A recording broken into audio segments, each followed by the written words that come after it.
Welcome to Travel Tales, a mini-series within Distress to Joyful Bailey's Way podcast.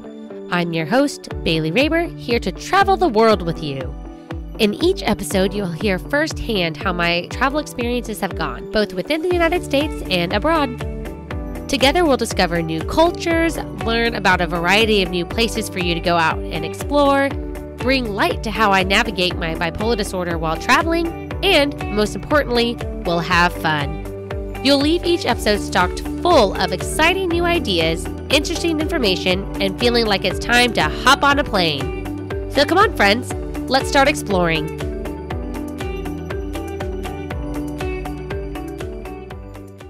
Hello, friends. Welcome back. I'm excited because we are still in India, except instead of being in Mumbai, we are about to travel somewhere else in India. So I hope you guys are excited. This episode is a really good one. This day in India was really great because as you can see the title, meeting the parents. So more to come. So let's get started. We awoke mid-morning after a full night's sleep and began to frantically get ready for the busy day ahead. First on the list were our salon appointments that we were on the verge of being late to, so breakfast was scarfed down in a hurry just moments before we rushed out the door. We scurried down the street, hailed an auto, and made our way to the salon. Upon arriving, Moni notified the salon staff that we needed to leave no later than 12:30 p.m. as we had a flight to catch that afternoon. They walked us over to the back corner of the salon and went straight to work on Moni's hot oil head massage. I was also booked for a hot oil head massage, but because I was also getting a pedicure, they began to set me up for the pedicure first. I'm sure you're wondering, what the hell is a hot oil head massage? Well, y'all, it's literally the next best thing to a full body or foot massage, yet it has lasting, healthy effects on your hair. So I'm going to take a pause from the story and tell you a little bit about this because these are my favorite thing, guys. Like, I had no idea this existed until I met Moni, who talked about doing this back home in India all the time. So basically what they do is they get coconut oil and they warm it up, which coconut oil, if you don't know this, it's really good for your scalp and for your hair.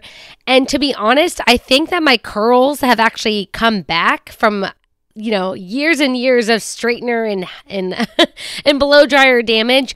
I think that they've come back because of the coconut oil. Like, I've got really good hair. My hairstylist, Nikki, is always saying that, like, my hair is great. I'm taking good care of it, blah, blah, blah. And it's because we do hot oil on our heads at home. No, we don't massage our heads at home because we're not the professionals, so it's not the same. But literally, like, once a week is what I try to do. Don't always do it, but at least once a week, I try to sleep with coconut oil in my hair. We have a special pillowcase for it and everything. And then in the morning, I wash my hair twice to wash it all out. It's an Indian secret. It's not a secret, but it really is so good for your hair. And so when you go to a salon in India to have a hot oil head massage, they get the oil, they get it in your hair, they lather it, and they like massage your head. They massage your temples, up here, your neck, all of it. And guys, it is so fucking relaxing. So relaxing. And besides that, there are pressure points in your head that I don't know a lot about, so don't quote me on this. But I do know that, massaging them or doing acupuncture on them is actually really, really good for your body, your nervous system, your brain, whatever. Like, it's good for you. But I just love them because they're so relaxing and they feel so good, and they'll last anywhere from like 15 to 20 minutes, depending. And if you're going to India, you need to book yourself one. Now that I think about it, this is a total sidetrack, but a couple of my friends are coming to India with me and Moni for our Indian wedding in December. And I think I'm going to have to book these for all of us one day, just for the hell of it, because they need to experience this. I want to experience this yet again.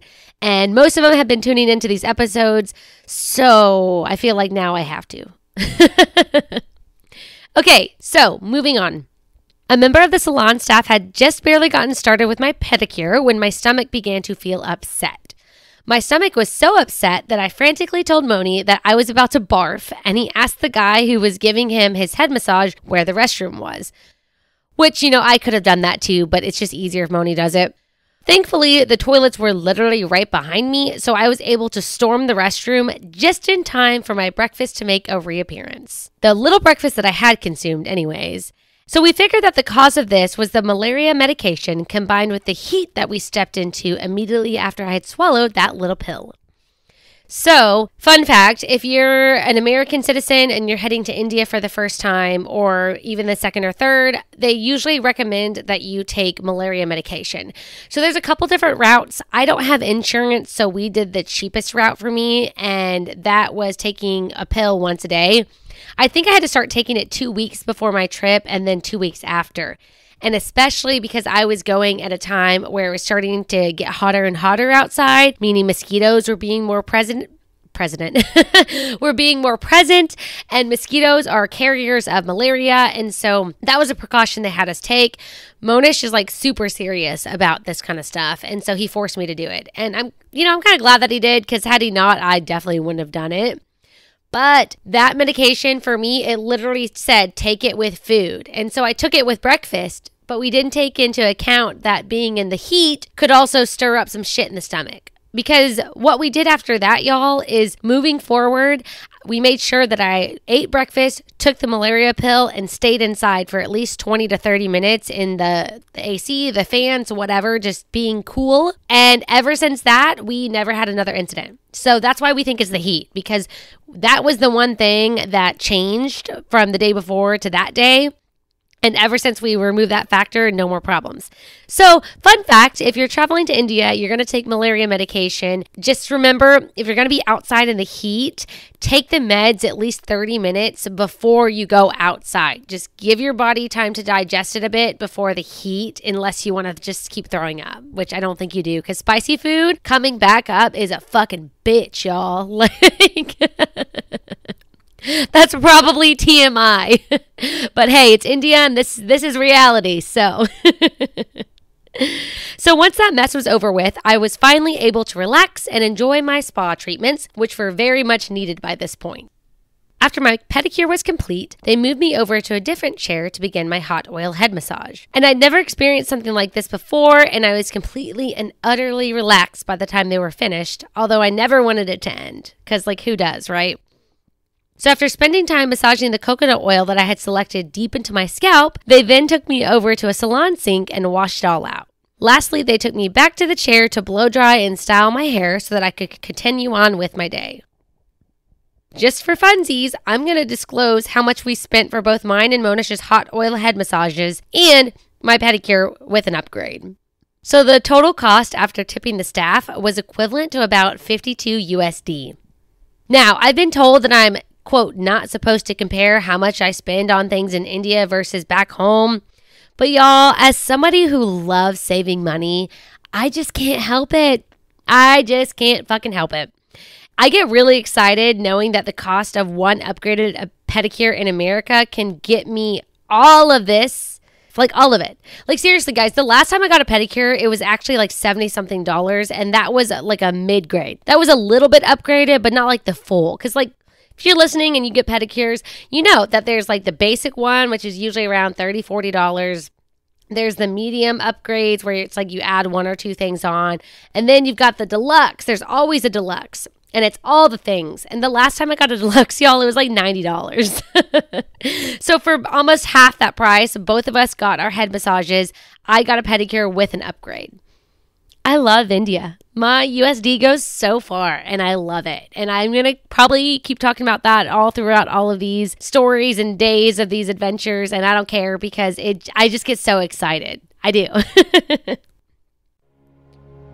Looking for a way to support Distressed to Joyful Bailey's Way and your favorite podcast host, but unsure how? Well, friends, you can head on over to my Etsy shop, Bailey's Way Designs, to purchase an item handmade by yours truly. In my shop, you'll find cute and useful travel accessories, the comfiest workout headbands you've ever worn, adorable pet accessories, graphic t-shirts, and more. All of the proceeds from Bailey's Way Designs goes directly towards funding my college education, where I'm currently expanding my knowledge of fashion design. You can receive 15% off your first order of $35 or more by going to baileyswaydesigns.etsy.com and use code NEWCUSTOMER15. That's NEWCUSTOMER15. The link to my shop can also be found in the episode description and the show notes. Y'all, I truly appreciate all of your support, and I can't wait to hand pack and ship the items that you purchase from me. Once again, go to baileyswaydesigns.etsy.com and use code NEWCUSTOMER15 to receive 15% off your first purchase. We had to rush out of the salon and into an auto to head back to Tanvi's apartment as we had a plane to catch that would take us to Delhi. So we made it back to the apartment with minimal time available to ensure that our bags were properly packed, which was a nightmare for this little anxiety-ridden and on-time till I die woman. Yeah, it was seriously I was so anxious, y'all. So taking an auto to the airport wouldn't have been practical as we had a big old suitcase with us, and it was a 45-minute drive in midday heat. So we ordered an Uber instead. Traffic was absolutely hectic, just as Tanvi had warned us. And unfortunately for me, the driver this time was a lot rougher than the drivers we'd had previously. Thankfully, we had some motion sickness pills handy, which literally saved the day. So, couple things real quick. So, if you are, whether you're on YouTube or you're listening on your favorite podcast platform, you can actually click the link and there's the article in there. Right? So you can click the link and it opens up the article where I wrote all of this stuff that I'm reading to you right now. And in that article, you're going to find the videos. I have a video of me getting a hot oil head massage. I have a video of the traffic that we sat in, y'all, because it was my first time in midday traffic that was crazy like this. It was a weekday and y'all, it was insane. It was so insane. And the driver, it's not that he was more rough, it's that he was dealing with so much traffic. And so it's a lot of stop, go, jerk, stop, go, jerk. And all of that motion was way too much for me. So we keep Dramamine, which is literally like a ginger pill. And that works wonders on motion sickness. So pro tip, if you are traveling to another country and you get car sick or motion sickness, dude, just have that with you just in case at all times. Like seriously, because you never know if you're going to be on a boat, if you're going to be in a car, if you're on a plane, that's going to be bumpy and cause problems. So we have learned to keep it handy and it's a lifesaver. So we made it to the bag check-in line in the nick of time as they stopped checking in bags for our flight as soon as we walked away from the counter. Whew, okay, now you see my anxiety. So the crisis was averted, thankfully. Monish was very strategic and thoughtful as he waited to tell me that we had almost missed checking in our bag until after we got it checked in. Like, y'all, my anxiety would have been like 20 times higher had he told me that we're getting close to missing it. So he was very smart by keeping that to himself and just waiting until afterwards because I would have panicked even though there clearly was no need for it. He's a smart, thoughtful cookie, and he just wanted to avoid adding excess anxiety to my nearly full plate. So the flight to Delhi was about 2 hours long, and when we landed, we actually exited the plane on the apron, an area where they unload the planes outside of the terminal. So I looked that up because tarmac is not the correct word. It's actually called the apron. So like when you're taxiing, you know, you're in the airplane and it's driving to get out to the launch pad where it's going to take off. So they often have big parking lots, parking lots. They park the fucking planes there. We actually, since we parked the plane there, we weren't like taken up to the terminal like everywhere in the US. We parked the plane there and we literally walked off the plane via a ramp. So we walked down off the plane and then we got packed into buses, which it took about 2 or 3 total to get all of these people out of there. And they drove us from the buses to the airport terminal where we could collect our bags and then continue on our way. Y'all, I had never, ever experienced anything like this before, so I thought it was so cool. Again, the video to this, it's on YouTube, but it's also in the article. It's going to be a lot easier to find it in that article versus trying to search my YouTube channel. So Monish, on the other hand, was super used to these type of things, and he was actually annoyed by the experience because he's been really spoiled with the terminal exits in the US. Because again, like I'd never experienced that over here. I hadn't experienced that in any of the other countries I'd been to previously, actually. But I guess they just don't have enough, I don't know, whatever gates that lead directly to the planes. I don't know. Or maybe they reserve them just for international. Who knows? I don't know. You can Google it if you really want to know. So we made it over to the baggage claim area and we located our suitcase.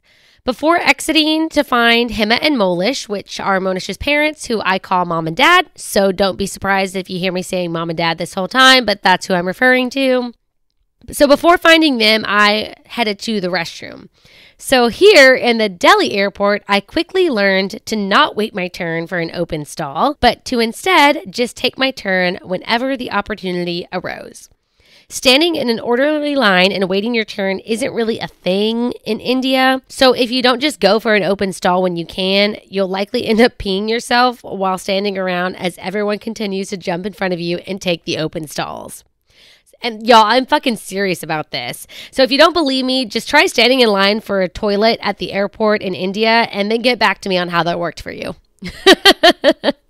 I'm serious, guys. I was standing in line waiting and these aunties kept going in the stalls in front of me. And I was like, oh, no. This is bullshit, y'all. I learned real fast because when I have to pee, I have to pee.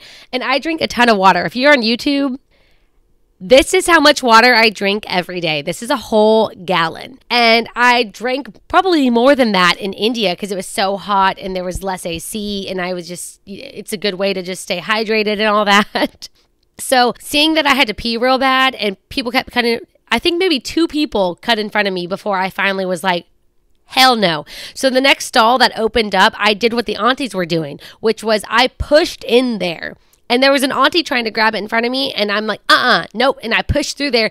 And she seemed to get mad because she was like taken aback that I did that. And I'm like, look, lady, I know y'all's games. I know how y'all work.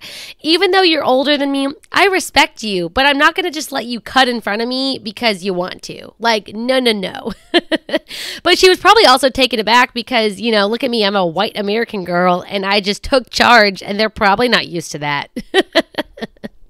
Like, I would love to actually stand in a airport bathroom one day in India, and like an international one, obviously, and just watch how many white people get run over and see how long they get run over before they actually realize they got to take charge. Because I didn't know until I experienced it this first time. So I can't blame them, but we're raised here to be polite and wait your turn and all of that. And me, I'm a fast learner. And if I need something, I'm going to fucking go for it. And so I fit in real well with Indians.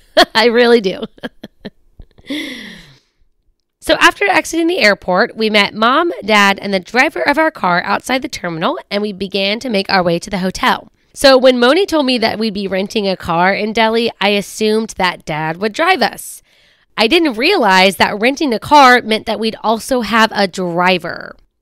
Moni told me, we don't drive in India. We have someone do that for us.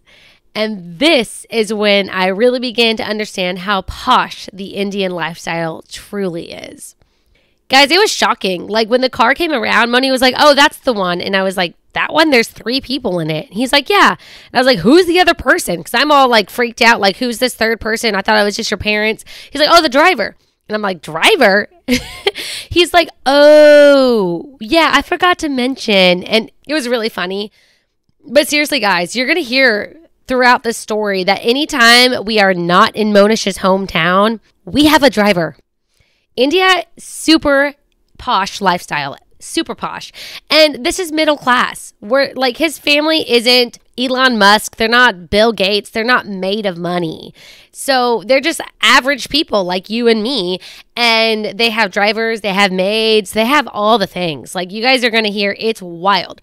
But you guys need to keep in mind, India is the largest country in the entire world by population. They actually recently surpassed China. And with being so populous, they don't have enough work for everybody. And so you can literally hire anybody to do anything you need because there's always somebody looking for work. There's always somebody willing to do whatever you need for a price. And the price usually isn't that bad. Like, it's really not, because there's so many people living in poverty, unfortunately. So, yeah, not to like get dark or anything, but that's why most, average people can afford all kinds of what we would think are luxurious things here in the US, because they just have too many people, not enough work. So people are willing to do whatever they can for and it's, a lot of time it's labor, and they'll do it real cheap because they need some money. So meeting mom and dad for the first time was such an emotional moment for me, and I did my best to hold back my happy tears.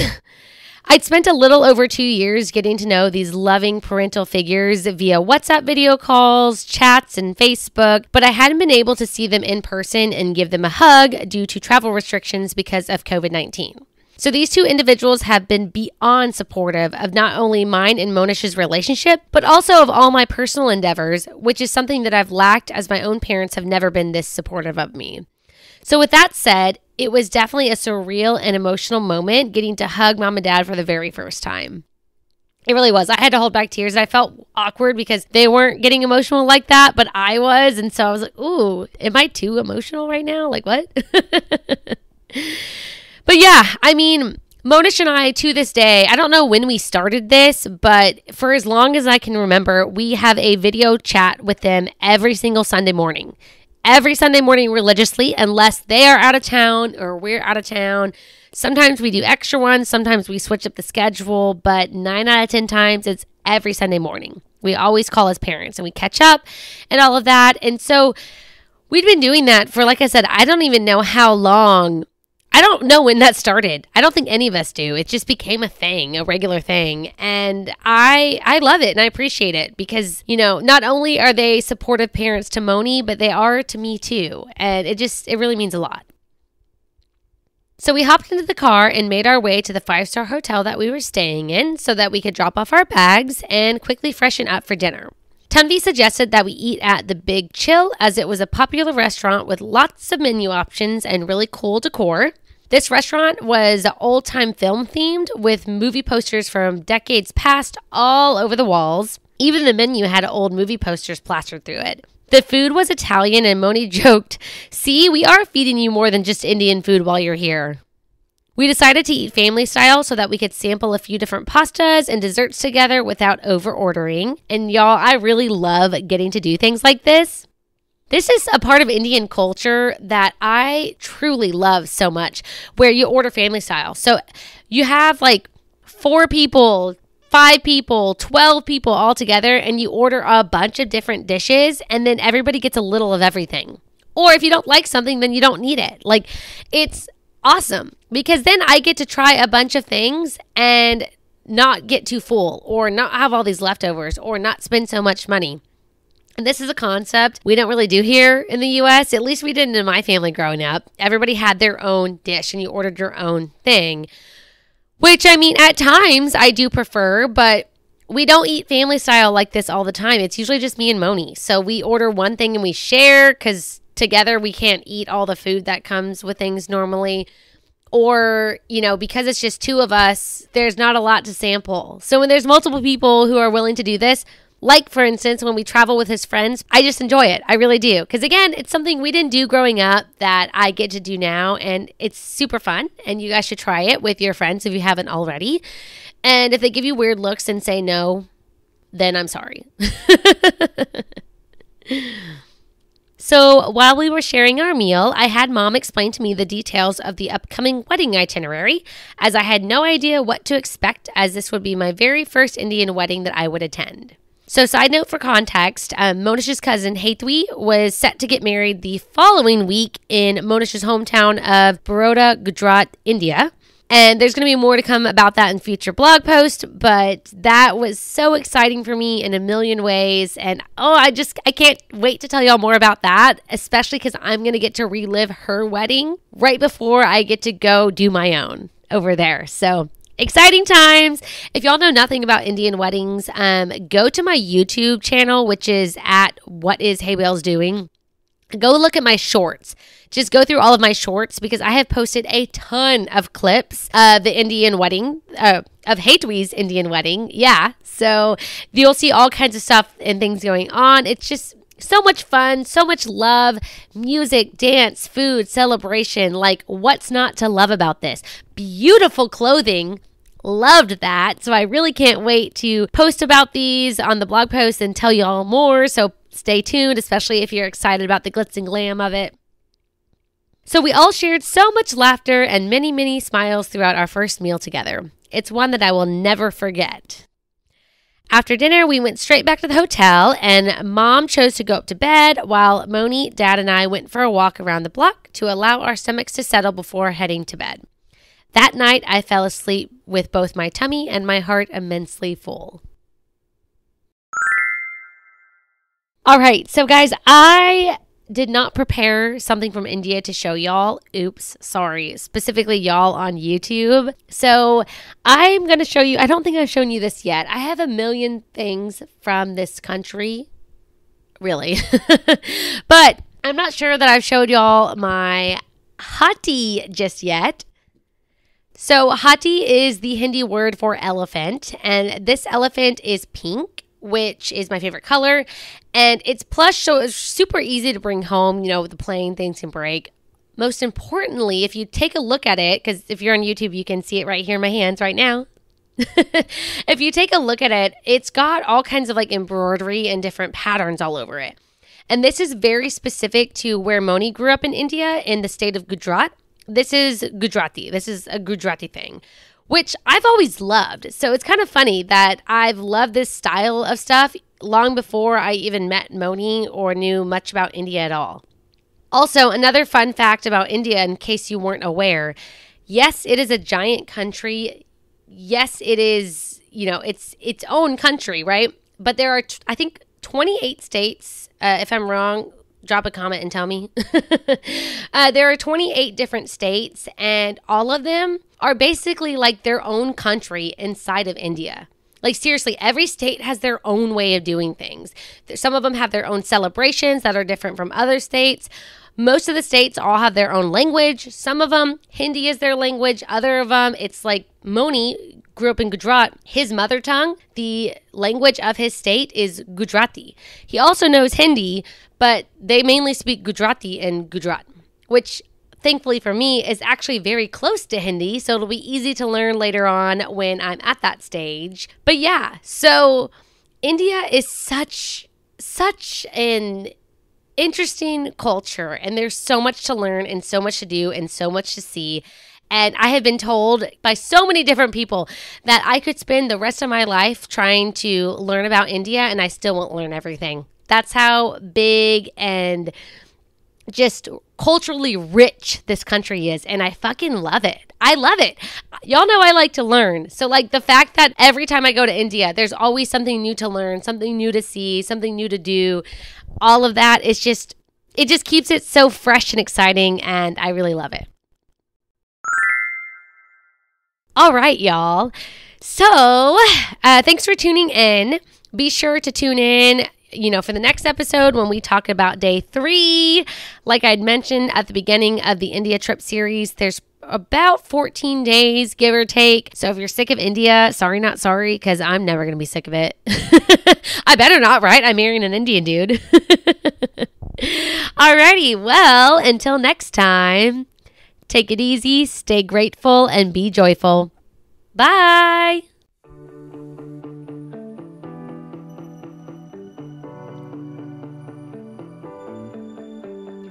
Thanks for tuning in to another episode of Travel Tales. Head on over to whatisheybellsdoing.com/travel to find the resources mentioned in today's episode. You can watch this episode for free on YouTube, complete with a bonus slideshow of photos and videos from this trip. If you enjoyed this episode, please leave a rating on your favorite listening platform or write a review on Apple Podcasts. Also, don't forget to hit the subscribe button to stay up to date on new episode releases. See you next time for another great adventure. Bye!